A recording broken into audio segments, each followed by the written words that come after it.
Hello दोस्तों, नमस्कार। मेरा नाम है सौरभ शुक्ला और मैं आपका स्वागत करता हूं the Vinayak S7 Shukla learning hub में।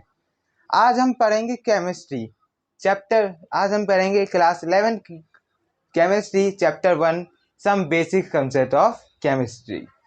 हाँ, केमिस्ट्री हमने 9th में भी पढ़ी है, 10th में भी पढ़ी और 10th में भी बहुत अच्छे से हमने केमिस्ट्री पढ़ी है और बहुत अच्छे से समझी है। तो आशा करता हूँ कि जो आप मैं 11th क्लास में आपको पढ़ाऊंगा केमिस्ट्री के जो चैप्टर 1 है और अच्छे से आपको समझ में आए। तो चलो स्टार्ट करते हैं पहले चैप्टर से। तो पहले चैप्टर में से हम स्टार्ट करेंगे। सबसे पहले हम पढ़ेंगे Dalton atomic theory. Dalton atomic theory मतलब डेल्टन एक साइंटिस्ट था, उन्हें एक एटम्स पे थ्योरी दी थी। उनकी थ्योरी को हम पढ़ेंगे और समझेंगे। सबसे पहली फर्स्ट थ्योरी उनकी क्या थी? Every compound made up of tiny particle known as atoms. जितनी भी चीज है धरती पे लिविंग बीइंग को छोड़ के जितनी भी नॉन लिविंग बीइंग्स है वो किससे बनी है? एटम्स बनी है। एटम्स क्या है? Tiny particles. क्या है एटम्स? Tiny particles. बहुत सारे टाइनी पार्टिकल, छोटे छोटे पार्टिकल्स मिलके एक बड़ा ऑब्जेक्ट को बना देती है। उसको हम क्या कहते हैं? एटम्स। जो टाइनी पार्टिकल्स है उनको हम क्या कह रहे हैं? एटम्स। तो पहली डेल्टन एटॉमिक थ्योरी क्या है? Every compound made up of tiny particle. उन टाइनी पार्टिकल क्या कहते हैं? एटम्स। चलो इसको एक बार लिखते हैं, Dalton atomic theory.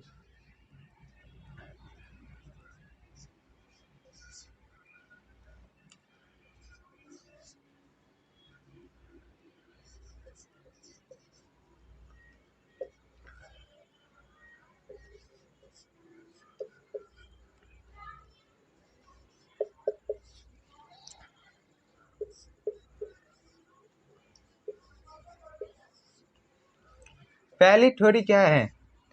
Every compound made up of tiny particle known as atom.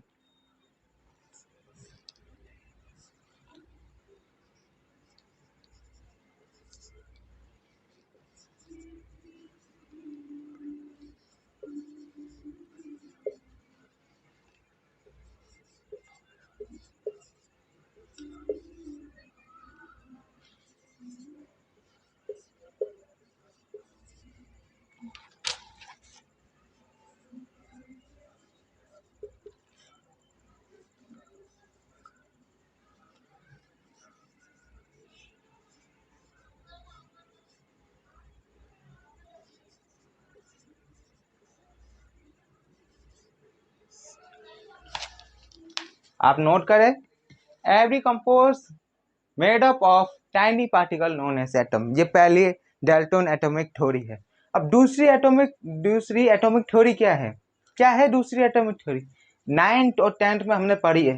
बोलो क्या है? 9th में पढ़ी है हमने, याद आ रहा है आपको? बोलो दूसरी एटॉमिक थ्योरी क्या है? Atom can take part in chemical reaction. Atoms क्या है? एटम्स केमिकल रिएक्शन में भी पार्ट ले सकते हैं। ये दूसरी एटॉमिक थ्योरी है, इसको नोट करें आप।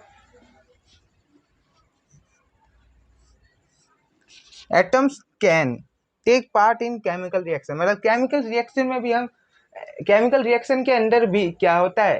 एटम एटम होता है। तो वही वही थ्योरी बोल रही है, atom can take part in chemical reaction. Atoms can.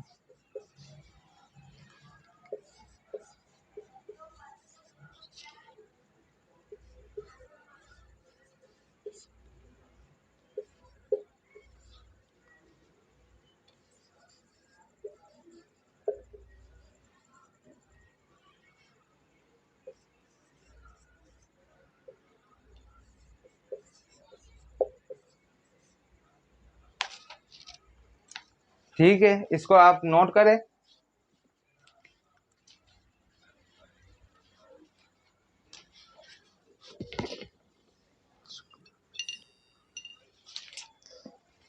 हाँ दोस्तों, अब मैं आपको बताऊंगा डेल्टन की एटॉमिक थ्योरी, तीसरी एटॉमिक थ्योरी। तो तीसरी एटॉमिक थ्योरी क्या है? क्या है तीसरी एटॉमिक थ्योरी? तो बताता हूं।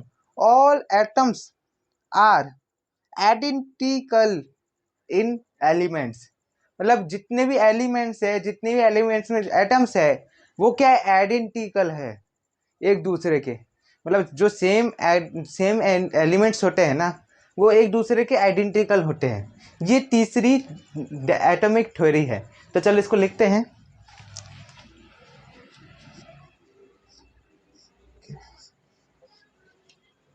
ऑल एटम्स आर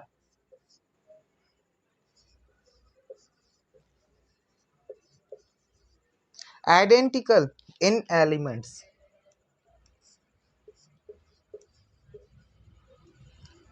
मुझे पता है ये आपने नाइन्थ में भी पढ़ी है ये थ्योरी, ये all atoms are identical in element. तो बस इसको अभी ये रिवाइज कर ले, कर लो।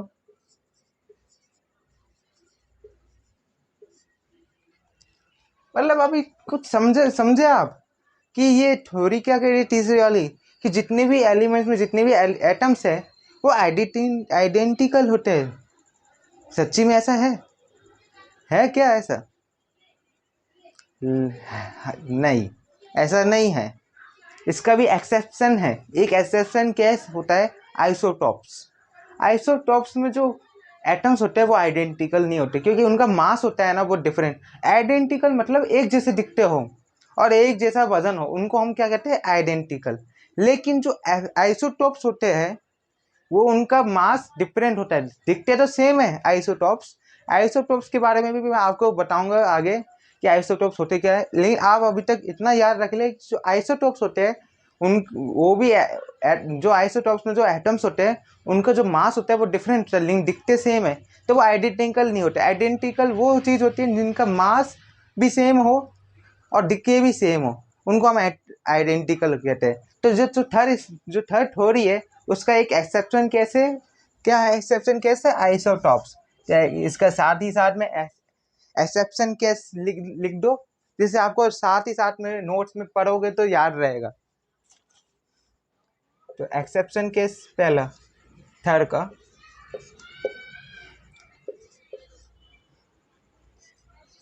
ये थर्ड लिख रहा हूं मैं, आइसोटॉप्स। इसका एक्सेप्शन कैसे, आइसोटॉप्स का मास डिफरेंस होते हैं लेकिन दिखते सेम है, लेकिन उनको आइडेंटिकल नहीं बोलेंगे।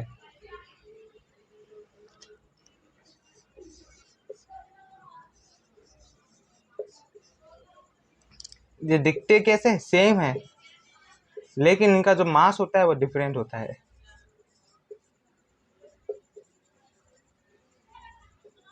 इसलिए ये किसका एक्सेप्शन हुआ, ये आइसोटॉप्स किसका एक्सेप्शन हुआ, इस थ्योरी का।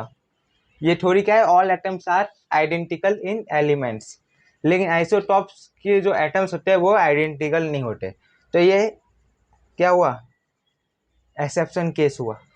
चलो इसको आप नोट करें, फिर इसके बाद मैं आपको फोर्थ थ्योरी बताता हूँ, किसकी, atomic theory, fourth atomic theory. इसको नोट करें आप।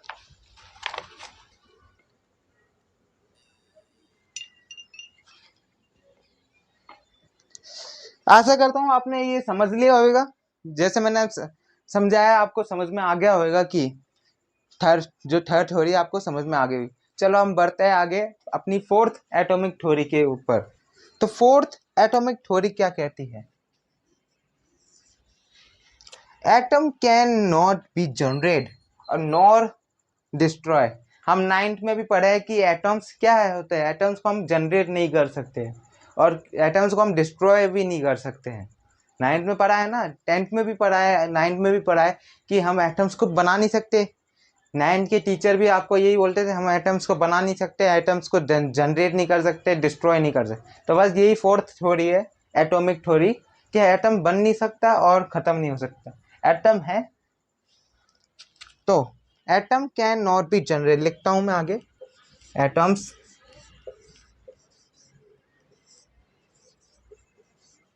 कैन नॉट बी जनरेट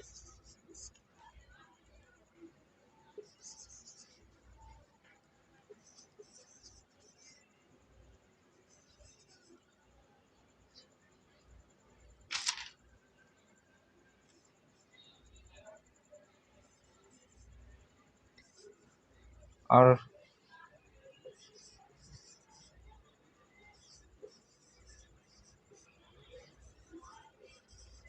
और डिस्ट्रॉय नहीं कर सकते। लेकिन लेकिन लेकिन आपको लगता है कि एटम डिस्ट्रॉय नहीं हो सकता या एटम बन नहीं सकता? लगता है आपको ऐसा?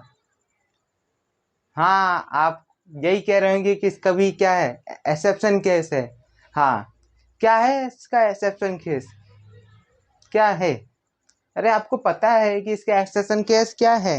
Nuclear reaction. न्यूक्लियर रिएक्शन क्या है? न्यूक्लियर रिएक्शन में एटम बनता भी है, एटम क्या होता है, डिस्ट्रॉय भी होता है। तो इसका एक्सेप्शन केस है न्यूक्लियर रिएक्शन। ठीक है, तो इसका एक्सेप्शन केस भी आप नोट करें। एक्सेप्शन केमिस्ट्री में एक्सेप्शन केस तो होंगे ही होंगे।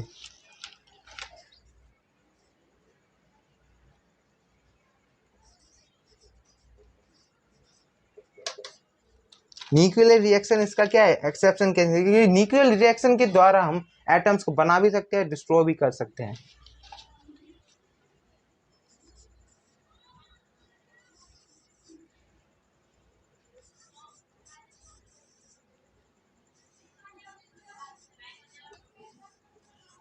ये किसका एक्सेप्शन केस है? इसका atoms can not be generate not destroy. ये थ्योरी है फोर्थ, डेल्टन एटॉमिक थ्योरी। आप नोट करें और नोट्स बनाएं साथ ही साथ में, और नोट करें। उसके बाद मैं आपको और आगे बताऊंगा। इसके बाद मैं आपको आगे एटम्स का स्ट्रक्चर समझाऊंगा, जब तक आप इसको नोट करें।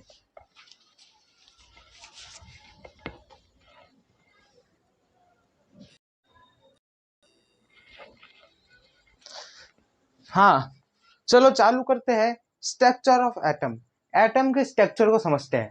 तो टॉपिक का नाम है स्ट्रक्चर ऑफ एटम। चलो समझते हैं।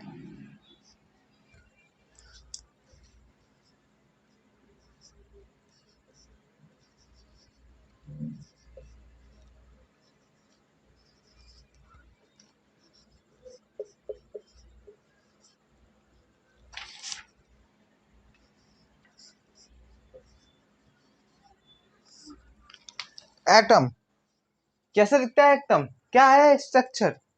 या किसी ने देखा है, देखा है? एटम को कोई देख भी नहीं सकता है, क्योंकि एटम छोटा होता है। आज तक जो स्ट्रक्चर हम मैं बना रहा हूँ, जिस स्ट्रक्चर साइंटिस्टों ने इमेजिंग करा है, इसलिए और जो इमेजिंग करा है वो स्ट्रक्चर हमारे बुक में दे दिया है और हमें पढ़ना पड़ रहा है, ये तो आपको पता ही है। इसलिए चलो इस एटम के स्ट्रक्चर को समझते हैं। क्या है, किस तरह साइंटिस्ट ने एटम के स्ट्रक्चर को डिफाइन करा है, तो सबसे पहले समझते हैं। और जो जो मैं आपको स्ट्रक्चर बता रहा हूँ एटम का, ये इमेजिन करा गया है साइंटिस्ट के द्वारा, है ना।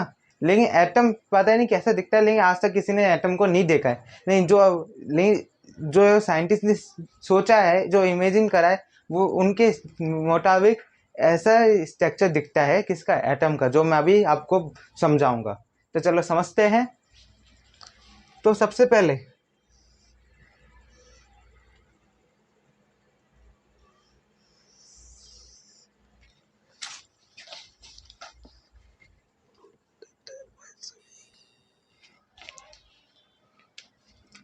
हम क्या बनाएंगे, एक बड़ा सा सर्कल बनाएंगे। उस सर्कल के अंदर एक और सर्कल बनाएंगे और इधर ये प्लस है। ठीक है, अब ये एक जो सर्कल है, जो सही आपको जो सर्कल दिख रहा है, इस सर्कल के अंदर जो छोटा सा सर्कल है और जिसके अंदर क्या है, जो प्लस साइन है, ये किसको दर्शा रहा है? ये एटम का न्यूक्लियस होता है। क्या होता है? न्यूक्लियस। आपने 9 और 10 में पढ़ा है, तो मुझे आशा करता हूँ आपको याद आ रहा होगा कि क्या होता है, एटम का न्यूक्लियस होता है। चलो इसको लिखते हैं।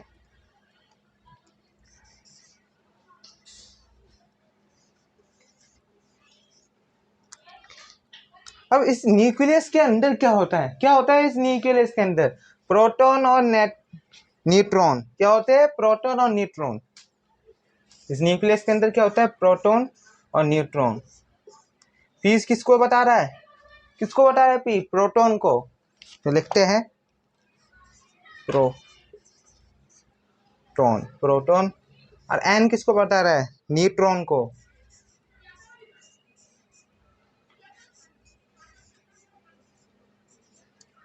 चलो हमने ये छोटे सर्कल को तो जान लिया कि ये छोटा सर्कल क्या है, न्यूक्लियस है किसका, एटम का न्यूक्लियर है, ये न्यूक्लियर इसको बोलते हैं, सॉरी न्यूक्लियर, एटम का न्यूक्लियर है।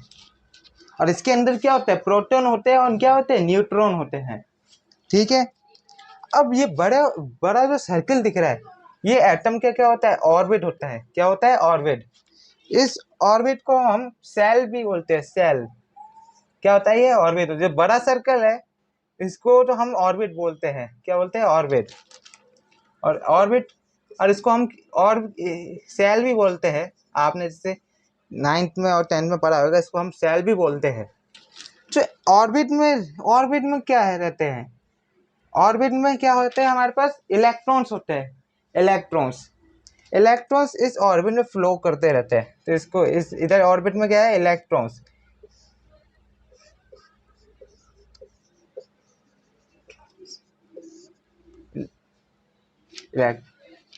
ये जो बड़ा सर्कल है वो क्या होता है, ऑर्बिट। और ऑर्बिट में कौन क्या होते हैं, इलेक्ट्रॉन्स होते हैं। और इलेक्ट्रॉन्स इस ऑर्बिट में फ्लो करते रहते हैं। ठीक है, और अब हम आगे, जब तक इस डायग्राम को आप नोट करें, और आगे मैं आपको बताऊं कि प्रोटॉन का मास क्या होता है, न्यूट्रॉन का क्या मास होता है, और इलेक्ट्रॉन्स का क्या मास होता है, और कौन किससे बड़ा होता है, कौन किससे छोटा होता है। जब तक इसको नोट करें।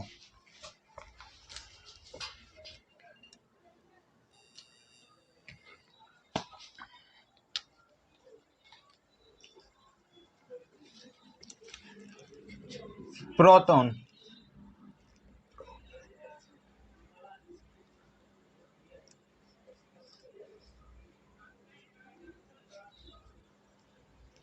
प्रोटॉन को किससे, क्या पी से डिफाइन करते हैं, न्यूट्रॉन।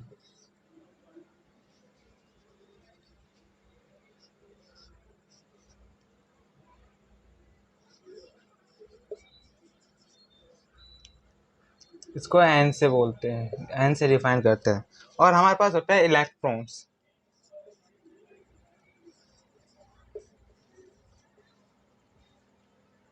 इसको ई से बोलते हैं।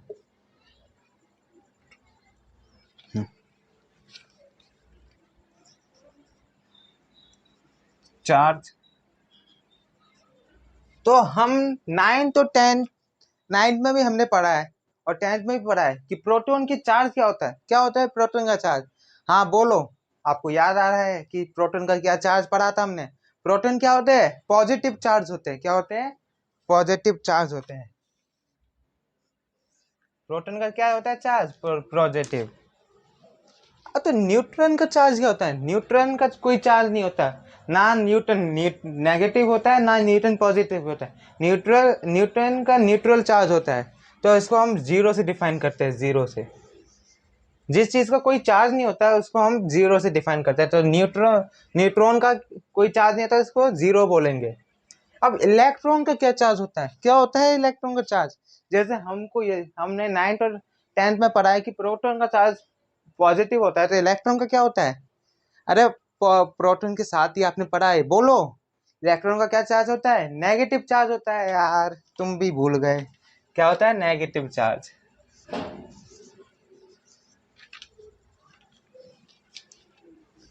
अब हम पढ़ते हैं इनका मास।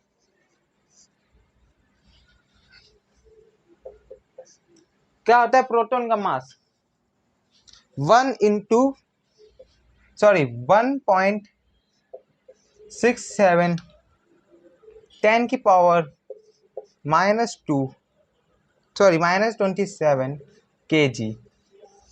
ये क्या है, प्रोटॉन का मास है। 1.67 इंटू 10 की पावर -27 kg। ये क्या है, प्रोटॉन का मास है। ऐसे न्यूट्रॉन का भी मास होता है। न्यूट्रॉन की पावर या चार्ज बोले तो वो तो जीरो होती है, लेकिन इसका मास तो होएगा ना। तो न्यूट्रॉन का मास होता है 1.674 इंटू 10 की पावर -27 kg। अरे आप तो बोलोगे कि प्रोटॉन और न्यूट्रॉन का मास तो सेम है। नहीं, प्रोटॉन अगर गौर से देखे, वैसे अगर कोई गौर से नहीं देखे तो इसका दोनों का मास सेम दिखेगा, लेकिन गौर से देखे तो न्यूट्रॉन किससे बड़ा है? प्रोटॉन से। कैसे? इसमें 1.67 इंटू 10⁻⁻27 है, और इसमें 1.674 4 ऐड हो गया इसमें। तो ये थोड़ा सा जस्ट ए नंबर किससे बड़ा है? प्रोटॉन से। लेकिन न्यूट्रॉन प्रोटॉन से बड़ा होता है। अब इलेक्ट्रॉन का मास देखते हैं। इलेक्ट्रॉन का चार्ज जैसे मैंने नेगेटिव पता है, तो इलेक्ट्रॉन का मास क्या होता है? 9.1 इंटू 10⁻31 kg। तो मतलब हमें इन तीनों के मास से ये पता चला कि इलेक्ट्रॉन का मास सबसे कम होता है। सबसे बड़ा मास किसका होएगा इन तीनों में? न्यूट्रॉन का, फिर उसके बाद प्रोटॉन का, फिर उसका इलेक्ट्रॉन का। मतलब इलेक्ट्रॉन का सबसे कम मास होता है 9.1 इंटू 10⁻31 kg। ये इलेक्ट्रॉन का मास होता है। अभी जितना भी मैंने बताया, इसको अगर हम ऐसे बोले कि mass of neutron is equal to mass of proton है। अभी तो थोड़ी देर पहले मैंने बोला कि ये इससे बड़ा होता है, तो लेकिन अगर हम इसको ऐसे भी मान सकते हैं कि जो मास ऑफ न्यूट्रॉन किसके इक्वल होता है? मास ऑफ प्रोटॉन के, क्योंकि ओनली जस्ट नंबर का ही तो बड़ा है। लेकिन हम अगर गौर से पढ़े और गौर से देखे, ध्यान से देखे, तो जस्ट ए नंबर भी बहुत बड़ी चीज होती है। तो हम अगर इसको ऐसे भी लिख सकते हैं कि जो मास ऑफ न्यूट्रॉन होता है वो बड़ा होता है किसके मास से? मास ऑफ प्रोटॉन से। और मास ऑफ प्रोटॉन किससे किससे बड़ा होता है? मास ऑफ इलेक्ट्रॉन से। किससे? मास ऑफ इलेक्ट्रॉन से। जब सबसे बड़ा मास ऑफ न्यूट्रॉन, उससे छोटा मास ऑफ प्रोटॉन, उससे छोटा मास ऑफ इलेक्ट्रॉन। आप इसको नोट करें। जब तक उसके बाद मैं आपको और अच्छे से और आगे पढ़ाऊंगा और इस क्लास को कंटिन्यू रखेंगे, जब तक आप इसको नोट करें।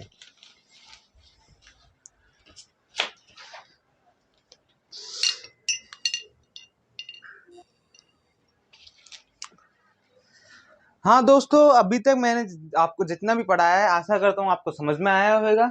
चलो अब हम आगे बढ़ते हैं अपनी क्लास में। तो हम पढ़ेंगे अभी या समझेंगे एटॉमिक मास यूनिट। क्या होती है ये एटॉमिक मास यूनिट? क्या है एटॉमिक मास यूनिट? को हम यूनिफाइड भी बोलते हैं। क्या है? अरे यार क्या बोल रहे हो तुम? एटॉमिक मास यूनिट यूनिफाइड होती क्या है? हमने तो पढ़ी ही नहीं है। तो नहीं पढ़ी तो मैं आपको अभी पढ़ाऊंगा ना, आपको अभी समझाऊंगा क्या होता है ये एटॉमिक मास। तो एटॉमिक मास यूनिट रिप्रेजेंट करती है एटम को, किसी एटम के मास को रिप्रेजेंट करती है। उसको हम क्या बोलते हैं? Atomic mass unit. इसको हम AMU भी बोलते हैं। चलो अब लिखता हूँ, आप नोट करें, और लिखूंगा जब ज़्यादा अच्छे से समझ में आएगा। एटॉम हम अभी पढ़ेंगे एटॉमिक मास यूनिट।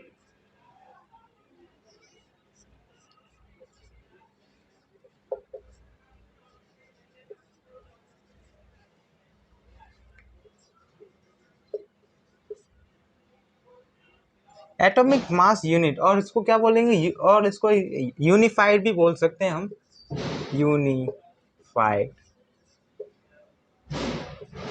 और इसको शॉर्ट में लिखना है तो इसको कैसे लिखेंगे? AMU। AMU से इसको डिफाइन। तो एटॉमिक मास यूनिट क्या होता है? Mass of an atom. एक एटम का जो मास होता है उसको हम एटॉमिक मास यूनिट कहते हैं। अब क्या होता है एक मास ऑफ एटम? नहीं पता? चलो मैं बताऊंगा ना, तो आप जब तक नोट करें। तो एटॉमिक मास यूनिट क्या होता है? It's represent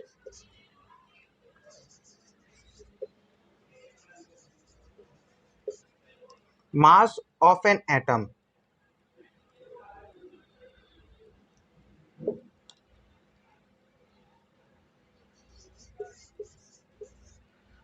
of an atom।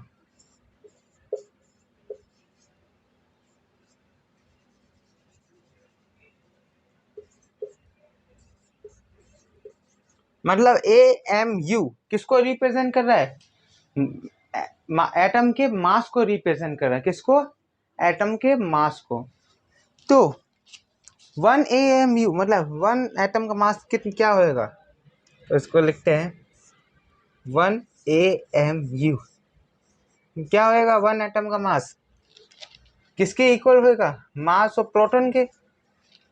Mass of proton के इक्वल होएगा या मास ऑफ न्यूट्रॉन के इक्वल होएगा।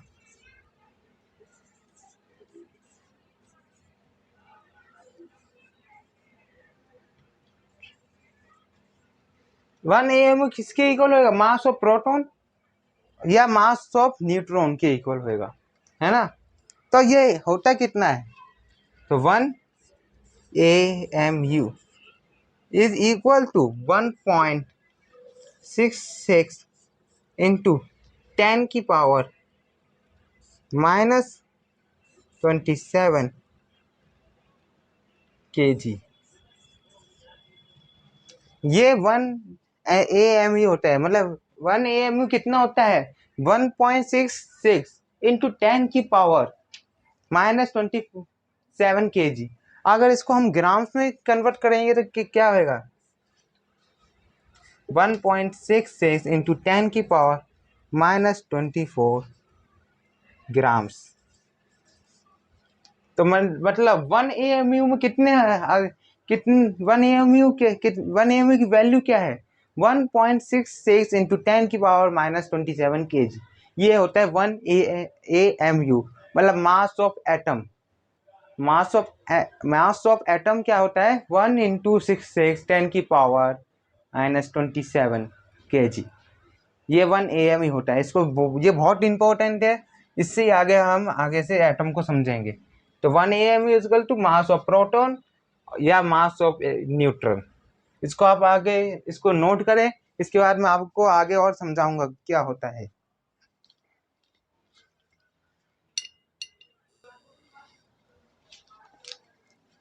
One AMU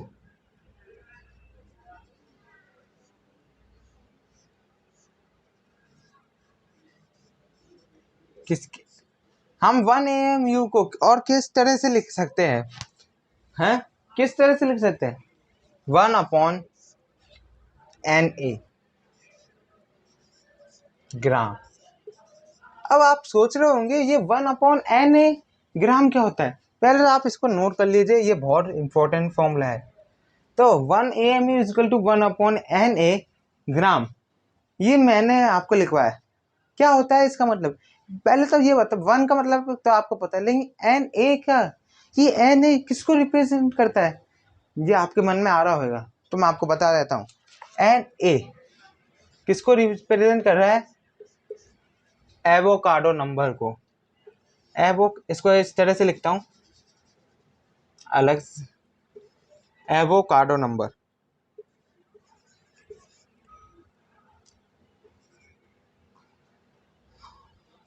avocado number.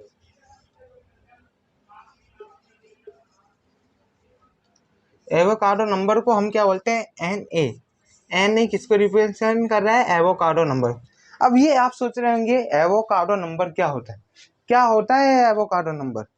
तो एवोकाडो नंबर जो कार्बन एटम्स होते हैं, एक कार्बन एटम्स में जितने भी एटम्स होते हैं उसको हम एवोकाडो नंबर कहते हैं। तो ये एवोकाडो नंबर क्या है? कोई नंबर है? हाँ है। एवोकाडो नंबर में आता है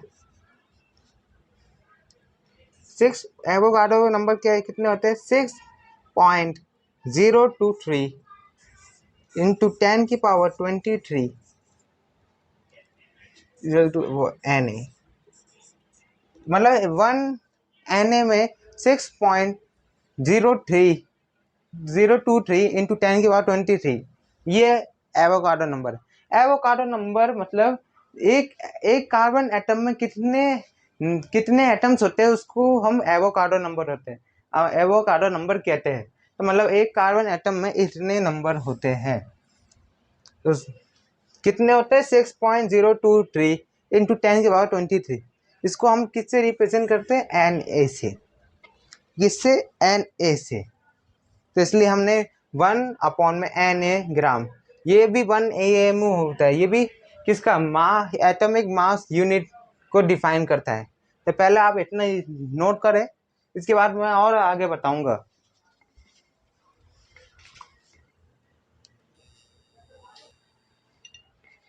हाँ, जैसे मैंने आपको बताया Na किसको डिफाइन कर रहा है, एवोकाडो नंबर। एवोकाडो नंबर क्या होता है, जैसे मैंने आपको बोला कि एक कार्बन एटम में जो जितने नंबर होते हैं उसको हम एवोकाडो नंबर कहते हैं। तो एक कार्बन एटम में कितने नंबर होते हैं, 6.023 इंटू 10⁻23। अब इस नंबर को हम 1 मोल भी मानते हैं। क्या मानते हैं, 1 मोल। अब आप सोच रहे होंगे ये मोल क्या है, चीज है, क्या होता है मोल। मोल एक लैटिन शब्द है, इसको हम क्या बोलते हैं, इसको हम पाइल भी बोलते हैं। अब पाइल क्या होता है, अरे मतलब मोल मतलब गुच्छा, किसी चीज का गुच्छा। तो ये 1 मोल किसको डिफाइन कर रहा है, एक एटम के गुच्छे को। ये जो नंबर है ये 1 मोल है। इस मोल के बारे में मैं आपको आगे की क्लासेस में बताऊंगा, जब तक आप इसको 1 मोल ध्यान में रख लो। इसको Na भी बोलते हैं, या तो इसको Na बोल लो या तो इसको 1 मोल बोल लो, बात एक ही है। तो इसको अगर चलो Na की वैल्यू इसमें पुट करते हैं तो 1 AMU is equal to 1/6.023 into 10⁻23। अब इसको हम ऊपर ले आएंगे तो क्या हो जाएगा, तो 1 AMU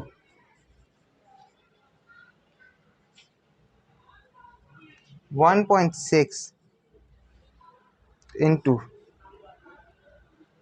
10⁻24 ग्राम।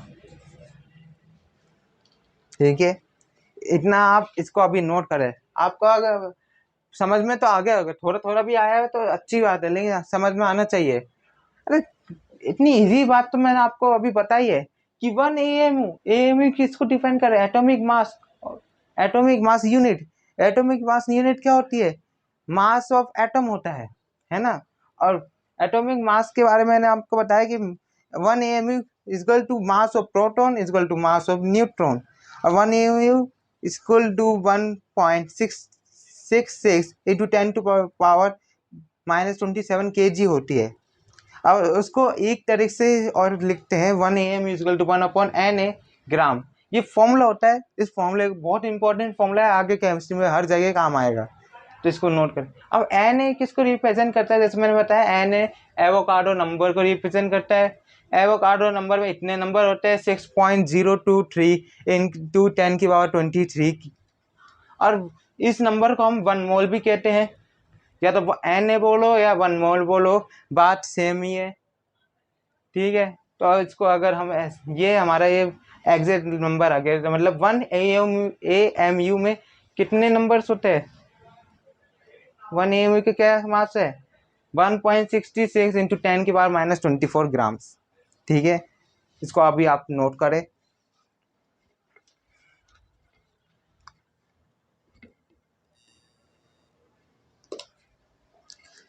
हाँ दोस्तों, अब ये वीडियो एंड होने वाली है। वीडियो के 30 मिनट से ज़्यादा हो गई है वीडियो, तो मैं इस वीडियो को अभी थोड़ी देर में एंड करने वाला हूँ। तो मैं आशा करता हूँ कि आपको अभी भी जितना भी मैंने चैप्टर 1 केमिस्ट्री में पढ़ाया है आपको समझ में आ रहा होगा। अगर नहीं आया समझ में तो आप क्या करेंगे, कमेंट करोगे। आप कमेंट करो, मैं आपको सोल्यूशन दूंगा कमेंट में। तो थैंक यू फॉर वॉचिंग, और बने रहिए और पढ़ते रहिए और समझते रहिए हमारे साथ, और देखते रहिए the Vinayak S7 Shukla learning hub. Thank you, धन्यवाद।